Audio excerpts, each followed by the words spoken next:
허삐어가죠, 허삐어가죠. 허삐어가지고, 허삐에지. আমার নবুদা হাবি। অনেকদিন বাদে বাড়িতে এসেছি, সেই জন্য আমাদের পচাটা কি করবে ঠিক করতে পারছে না জানো। চাদরটাকে সেই মুখে করে ঘর থেকে নিয়ে এসেছে যাতে ওর সাথে খেলা করি।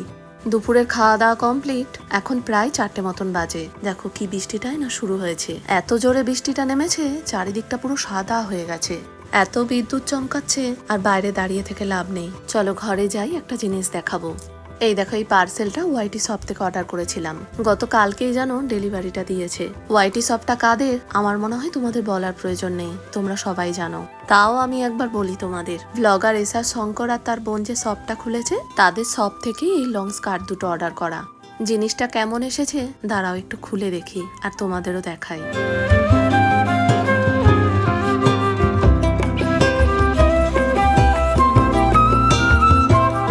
স্কার্টের সাথে উপরে টপটা আবার সেট, স্কার্টটা ব্লু, উপরে টপটা আবার ওর সাথে ম্যাচ করে মেরুন দিয়েছে। আরেকটা যেটা অর্ডার করেছে সেটার স্কার্টটার কালারটাও ব্লু, শুধু ওপরের টপটার কালারটাই হলো অলিভ গ্রিন। দেখে তো মনে হলো ভালোই হবে জানো, আগে পড়ি তারপরে রিভিউটা তোমাদের দেবো। এখন সন্ধ্যে 6টা, বাড়ি থেকে যে চিকেন 65টা রেডি করে নিয়ে এসেছিলাম সেটাকে এখন ফ্রাই করব। সেই সকালের দিকে মাখিয়ে 5-6 ঘন্টা মতন ফ্রিজে রেখে দিয়েছিলাম, এই কিছুক্ষণ হলো ফ্রিজ থেকে বের করে রেখেছি। চিকেনটাকে শুধু ম্যারিনেট অবস্থাতেও ফ্রাই করা যায়, বিস্কিটের গুঁড়োটা দিলে কি হয় চিকেনের ওপরটা একটু ক্রিস্পি হয়। বিস্কুটের গুঁড়োটা আনা ছিল তো সেই জন্য একটু কোট করে নিলাম, এটা হচ্ছে অপশনাল, না দিলেও চলবে।